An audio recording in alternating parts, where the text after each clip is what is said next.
मिथिला।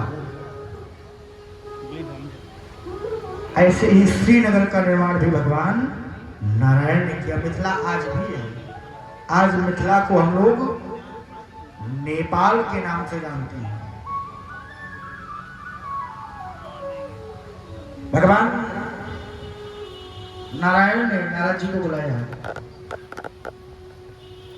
बोले बढ़िया भ्रमण कर लिया 6 साल का, अब हम चलना चाहते हैं बदन। बोले क्या? अब नारायण जी चल लेते, नारायण नारायण जापा करते हुए उन्होंने देखा कि एक बहुत ही सुंदर नगर है और बहुत ही सुंदर सजाया है नगर को। उनके हृदय में विचार आया कि ये नगर कौन सा है और इस नगर का इतना सुंदर श्रृंगार क्यों है। उन्होंने एक द्वारपाल से पूछा, भैया ये कौन सा नगर है और इस नगर के राजा कौन है? तो भगवान के पुत्र नारद जी से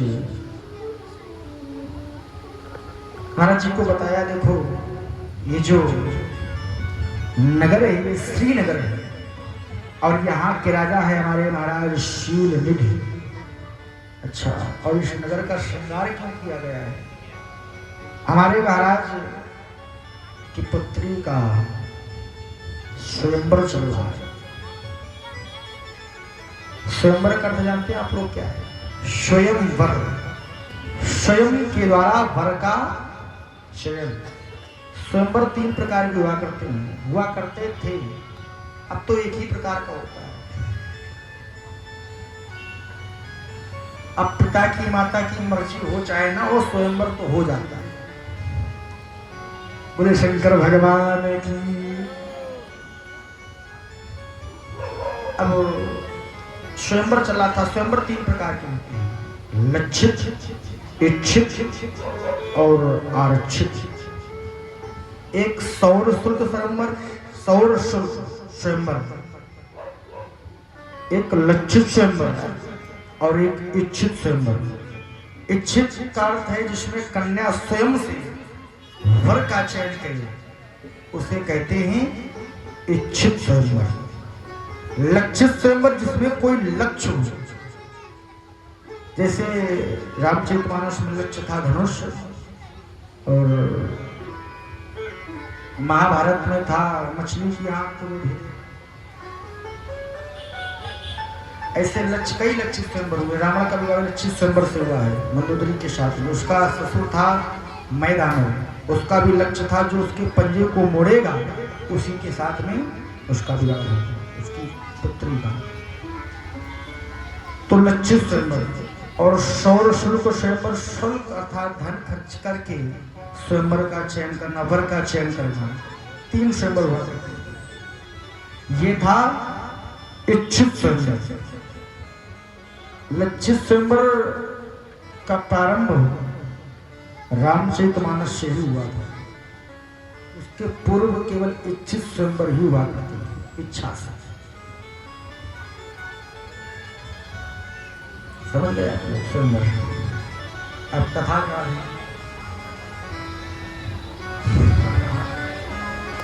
बोले श्री शंकर भगवान की जय हो।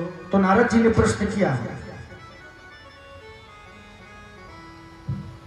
तो उन्होंने उत्तर दिया, हमारे महाराज के पुत्री है जिसका नाम है श्रीमती।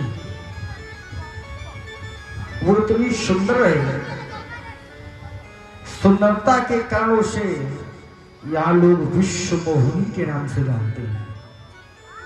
अच्छा, प्रायः ये संकेत है व्यासमंच से माता और पिता को, पुत्री के लिए पुत्री के अनुसार ही वर का चयन करना चाहिए। जे घर वर कुल होई अनुपा, करी ही विवाह सुपा अनुरूपा। कन्या का विवाह कन्या के अनुसार ही होना चाहिए, अधिक श्रेष्ठ घर में विवाह नहीं करना चाहिए। एक शुक्ल यजुर्वेद का प्रमाण आता है, नाति दूरे नाति तीरे ना बले नाति दुर्बले, वृत्तिहीनो मूर्खे चा घट सुकन्या न दी जायते। इसका अर्थ है ना अधिक दूर ना अधिक पास। वैसा ना हो कि अपने भवन से 400-500 किलोमीटर विवाह कर दो दूर में, और वहां पुत्री को कोई कष्ट हो, आप पहुंच भी ना पाओ। और आज का वो समय, तो समय के अनुसार इन नियमों का पालन होना चाहिए। नाति दूर ना अधिक दूर, नाति तीरे, तीरे माने पास, ना अत्यंत पास की बगल वाले मोहल्ले में कौन सा आगे पड़ता है ना, ये इसको कर रही कहते हैं, इसके बगल में क्या पड़ता है। हाँ, अब बोले वही विवाह कर दिया तो कन्या का शाम को बैग बढ़िया पिताजी के यहाँ रखा है। अब कन्या ससुराल में ही बनी रहती है, तो ऐसा भी नहीं करना चाहिए कि थोड़ा विवाद हुआ और कन्या चली गई बढ़िया घर, तो इतने पास भी नहीं करना चाहिए। हाँ। अच्छा, एक विशेष बात का ध्यान और रखना चाहिए माता पिता को। अगर कन्या का ससुराल पक्ष में कोई विवाद हो जाए और वो ससुराल को छोड़कर भवन चली जाए, तो उसे कुछ क्षण तो रोक कर रखिए आप, और उसके बाद बैग उठाकर स्वयं छोड़कर आइए। क्यों? क्योंकि आज तो आपने उसको रख लिया, आज तो आपने उसका समझौता नहीं करवाया परिवार वालों के साथ में। जिस समय आपका देहांत हो जाएगा तो फिर उसका जीवन बड़ा कष्टमय भी होगा। हो सकता है उसकी सेवा कोई न करे, हो सकता है उसे भाई न रखे अपने पास, जब तक माता पिता है तब तक तो रहे।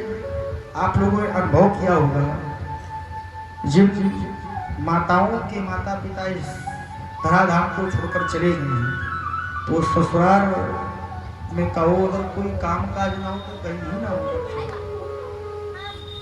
क्योंकि पुत्री के लिए प्रेम माता और पिता के हृदय में ही रहता है। जब तक माता पिता तब तक पुत्री जाती रहती है, और जैसे माता पिता का स्वर्गवास वैसे पुत्री का सम्मान कुछ घरों में होता रहता है, कुछ घरों में भाई करते रहते हैं। इसलिए विवाद को शांत कराना चाहिए और पुत्री को छोड़ना चाहिए।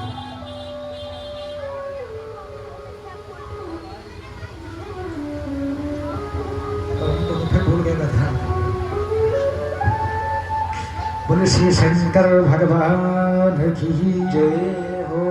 नाति दूरे नाति तीरे, ना अधिक दूर ना अधिक पास, ना बले ना अति दुर्बले, अत्यंत बलवान के साथ में नहीं करना चाहिए और ना अत्यंत दुर्बल के साथ, कि दुर्बल व्यक्ति उसके साथ नहीं करना, उसके साथ भी नहीं करना चाहिए। व्रतहीनों, विशेष बात, चरित्रहीन के साथ में विवाह करना ही नहीं चाहिए। मूर्खे और मूर्ख व्यक्ति के साथ में इन 6 जगहों पर अपनी कन्या नहीं देनी चाहिए। जिस घर में या जिस वर में ये 6 अक्षर पाए जाए वहां पर अपनी कन्या नहीं देनी चाहिए। अब सील ने अपनी पुत्री के अनुसार वर का चयन, क्योंकि पुत्री स्वयं चयन करेगी तो अपने अनुसार कर लेगी। नारद जी ने कहा अपने महाराज को बताओ जाकर कि ब्रह्मा जी के पुत्र नारद जी आएंगे। शिव जी को जिस समय पता चला तो शिव ने भी नारद जी के समय पहुंचता है, उन्हें अपने भवन लेकर आता है, उनको बैठाता है, उनका सम्मान करता है।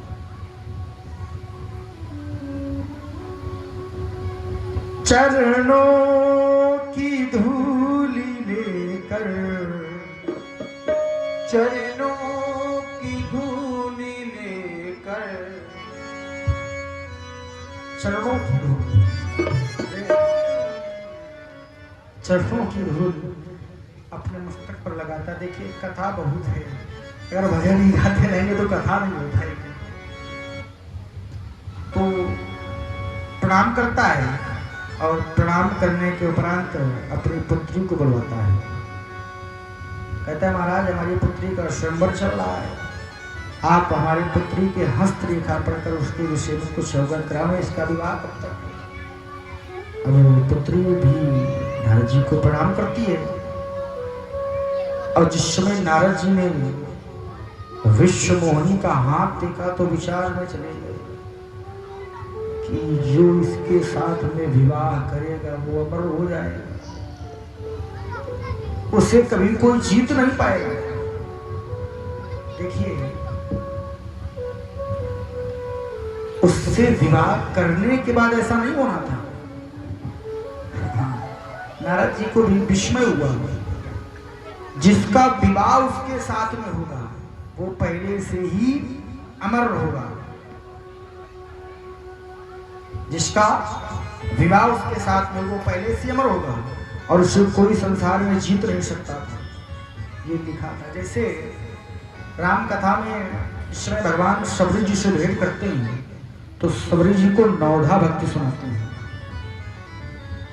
बताते हैं। वो सबरी जी को नहीं बता रहे, वो हमें और आपको बता रहे। सबरी जी में पहले से ही नवधा भक्ति विराजमान थी, उनको बताने की आवश्यकता नहीं थी। उनकी ही भक्ति को देखकर भगवान ने नवधा भक्ति सुनाई थी हमारे और आपके लिए। नवधा भक्ति क्या है?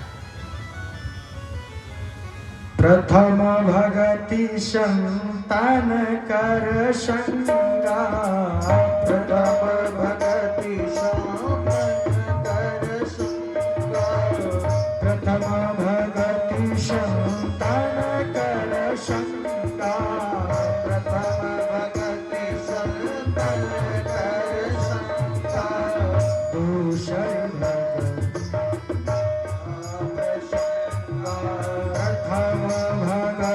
शंकर कर संगा, दूसर मन रवि कथा प्रसंगा,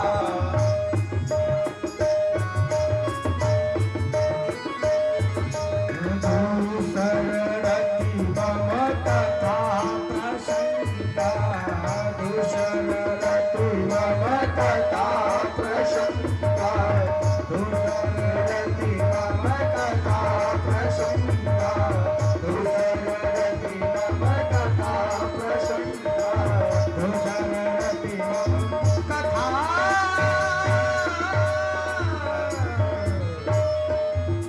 प्रथम भगति संतन कर संगा, पहली भगति है संतों का संग रहे हो श्री महाराज। क्या सबरी ने संतों का संग नहीं किया था? संत की ही सेवा करती थी। दूसर रति मम कथा प्रसंगा, मेरी कथा सुने और कथा सुनावे सबसे। क्या सबरी में ये गुण नहीं था? भगवान ने सबरी की ही भक्तियों को देखकर संसार को बताया है कि नवधा भक्ति हर व्यक्ति को, हर भक्त को करनी चाहिए। उसी प्रकार नारद जी, अब नारद जी सोचते हैं कि जो इस कन्या से विवाह करना वो अमर हो जाएगा, अजय हो जाएगा। नारद जी ने कहा आप अपना संवर कीजिए, हम भी आते हैं। अब नारद जी वहां से दौड़े दौड़े भगवान नारायण के पास, और भगवान नारायण के समीप गए, प्रणाम किया, बोले प्रभु एक कार्य रह गया अभी। बोले क्या? बोले काम करो, आपन रूप देव प्रभु मोही। बोले अपना रूप हमें दे दो। रूप क्यों? क्योंकि विश्व मोहिनी है, वो भगवान के जैसे सुंदर पुरुष का ही चेहरे करेगी। अब भगवान नारायण से ज्यादा सुंदर कोई हो सकता है? नारद जी से नारायण कहते हैं कि भाई हमारा रूप क्यों मांग रहे हो? नारद जी ने कहा आपकी बहू लाने की व्यवस्था कर रहे हैं। बोले विवाह? हाँ, हम विवाह करना चाहते हैं।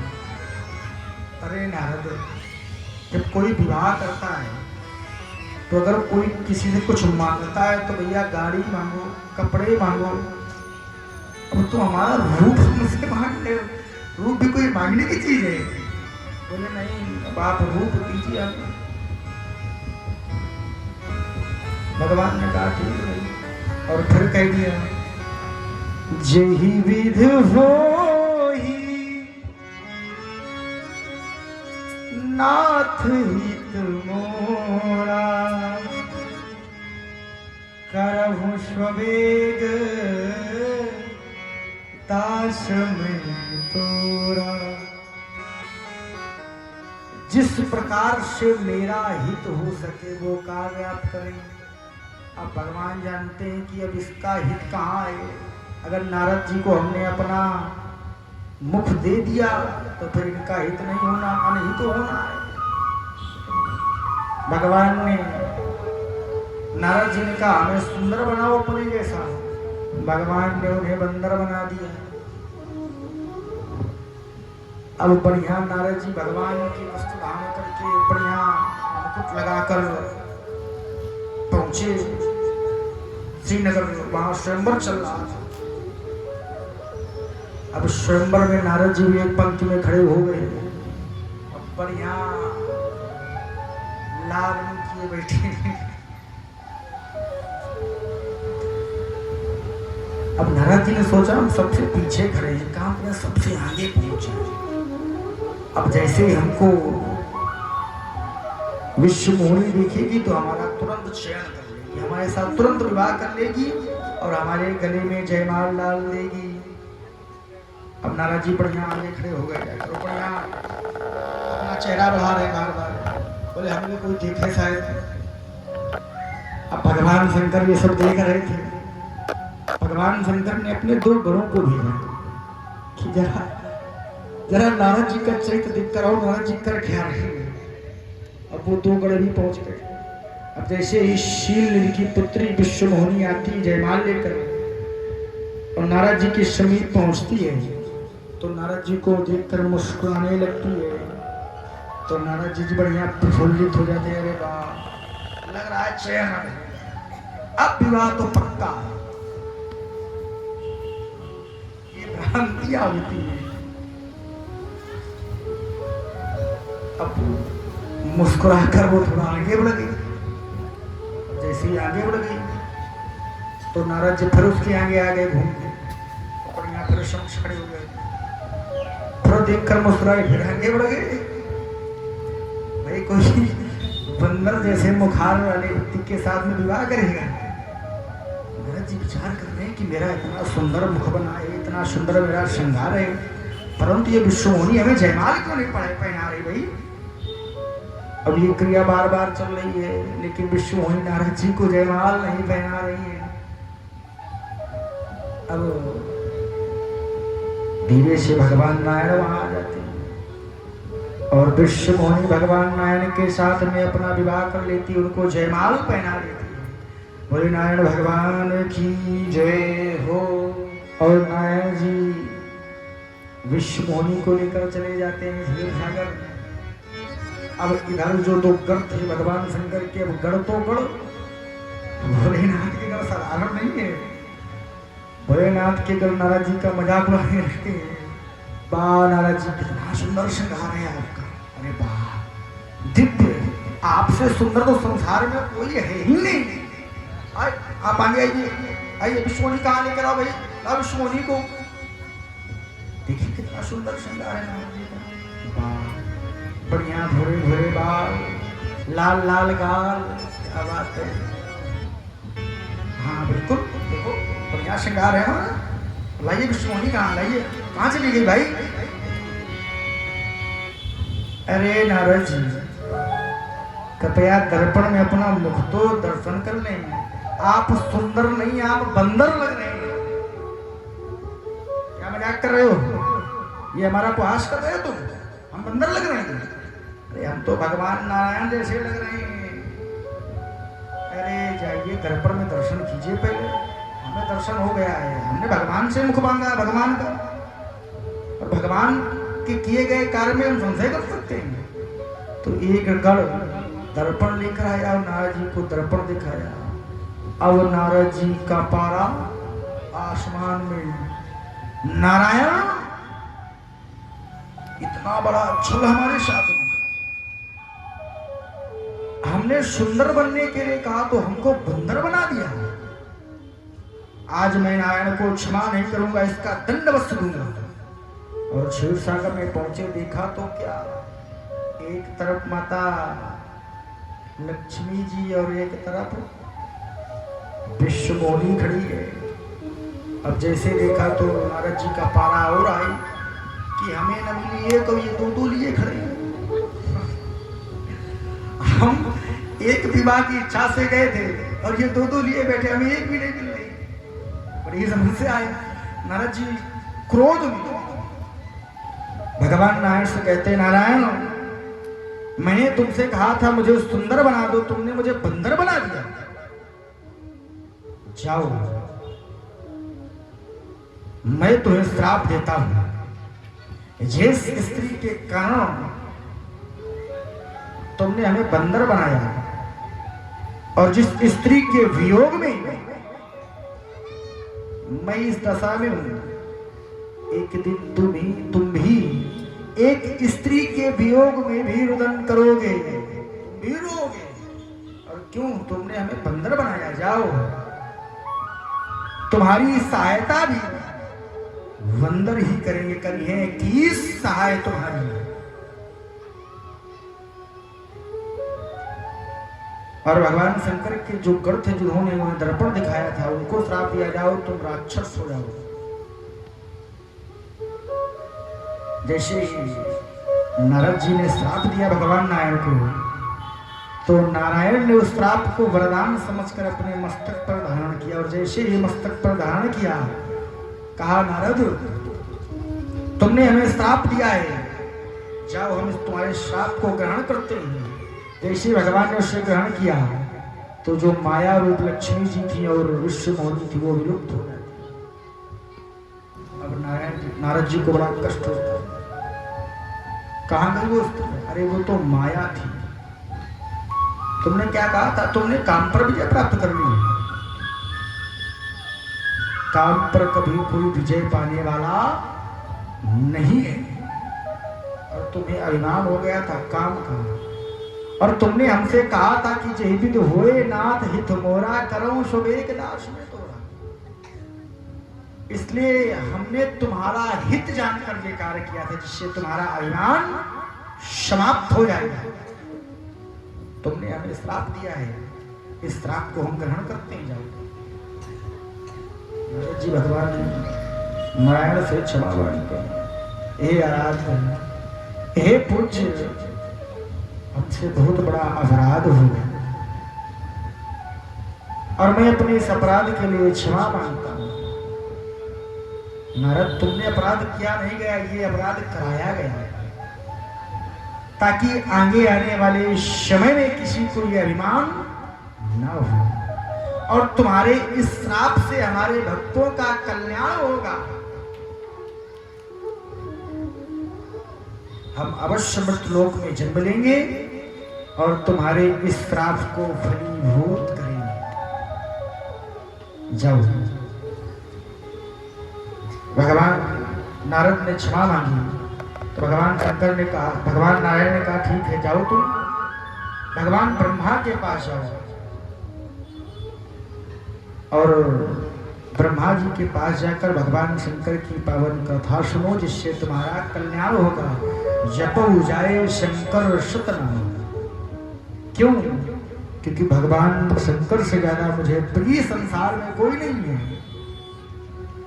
शिव को नहीं शिव समान प्रिय मोरे।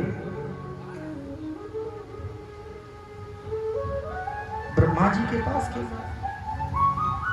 ये कथा तो आप भी नहीं सुना सकते हैं, इसलिए कि ब्रह्मा जी को भान है भगवान शंकर के विषय में। एक बार ब्रह्मा जी के भी अभिमान को भगवान शंकर ने भंग किया था, उनका मस्तक काट दिया। सुनाया था कथा नाम में, जिस समय हमने प्रथम शिवलिंग की कथा सुनाई थी। ब्रह्मा जी का एक मस्तक भगवान शंकर के रूप काल भैरव ने काट दिया था।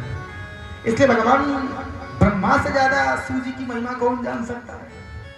इसलिए भगवान ब्रह्मा के समीप जाओ और उनसे भगवान की पावन कथा सुनो, अपने जीवन का कल्याण करो।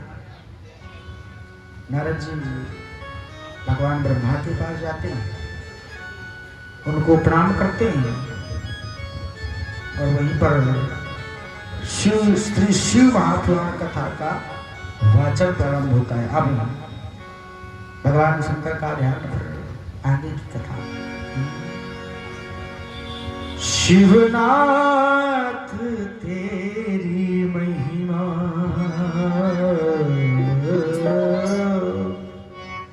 भोलेनाथ तेरी महिमा जब तीन लोक गाए।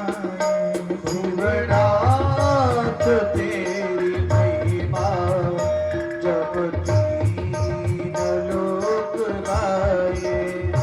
शिवनाथ तेरी महिमा जब तीन लोक गाए।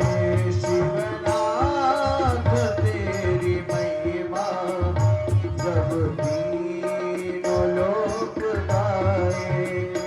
नाचे धरा नाचे धरा गगन में, नाचे धरा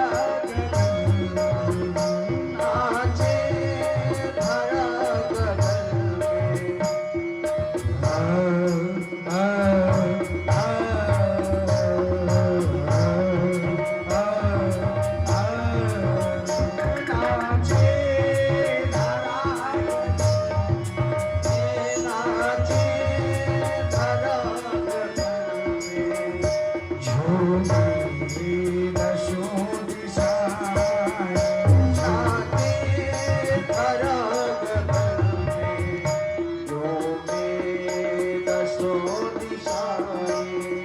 शिवनाथ तेरी महिमा भोलेनाथ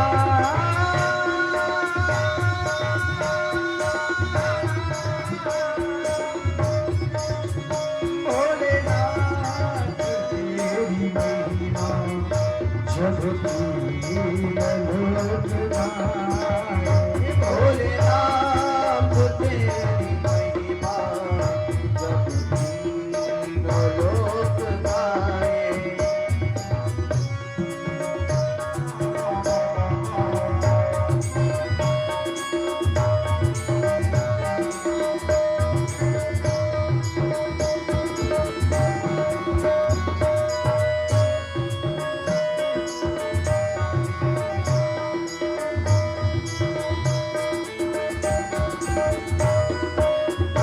तू देव सबसे न्यारा, तू देव सबसे न्यारा, तू देव सबसे न्यारा, तू देव सबसे न्यारा, तू देव सबसे न्यारा, तू देव सबसे न्यारा।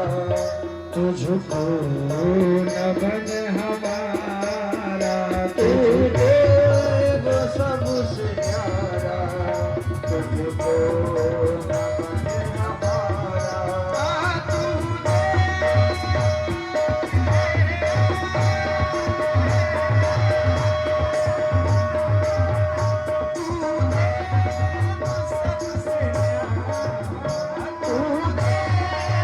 सबसे न्यारा, तुझको नमन हमारा, तुझको नमन हमारा। लाया है तेरे द्वारे, लाया है तेरे द्वारे, लाया हूँ तेरे द्वारे, लाया हूँ तेरे द्वारे। दर्शन की कामनाए, दर्शन की कामनाए।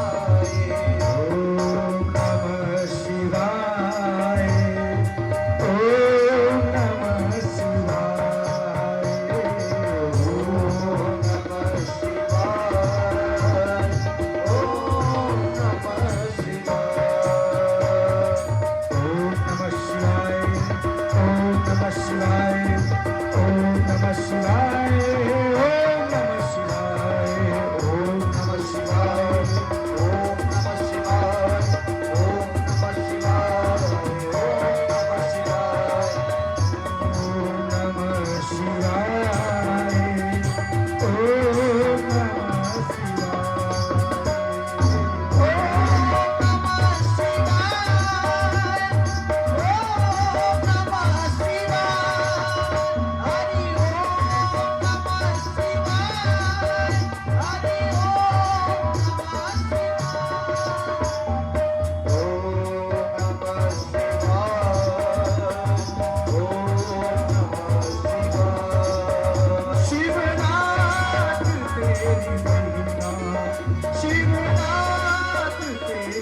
बोले श्री शंकर भगवान की, बोले महाकाल की, बोले श्री शिव महापुराण की।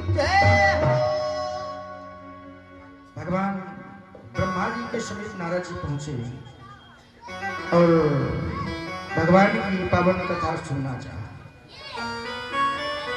ब्रह्मा जी का नारद, भगवान शिव अनादि है, अनंत है। जब इस संसार में कुछ नहीं था, ये संसार शून्य था। शून्य अर्थात जीरो माने कुछ नहीं। उस समय में भी भगवान शंकर ओंकार रूप में स्थापित थे। ओंकार। और सृष्टि के अंत में भी भगवान शंकर ओंकार के रूप में ही विराजमान रहे। भगवान शंकर से भगवान नारायण का जन्म हुआ और नारायण के नाभि से अनेकों कमल दंड और एक कमल से हमारा जन्म हुआ और हमारे द्वारा इस सृष्टि का निर्माण हुआ। सृष्टि वर्णन की कथा आप लोगों को कल सुनाई जाएगी। संपूर्ण सृष्टि वर्णन देखिए। एक विशेष बात, भगवान की जो कथाएं हैं, अनन्य कथाएं हैं और अनेक वेद हैं, शास्त्र हैं, पुराण हैं। 18 पुराणों की भी कुछ संहिताएं हैं, खंड हैं। तो देखिए, हर पुराण के अनुसार सृष्टि वर्णन अलग अलग रूप में दिखाया गया है। शिव पुराण के अनुसार अलग है, भागवत के अनुसार अलग है और देवी पुराण के अनुसार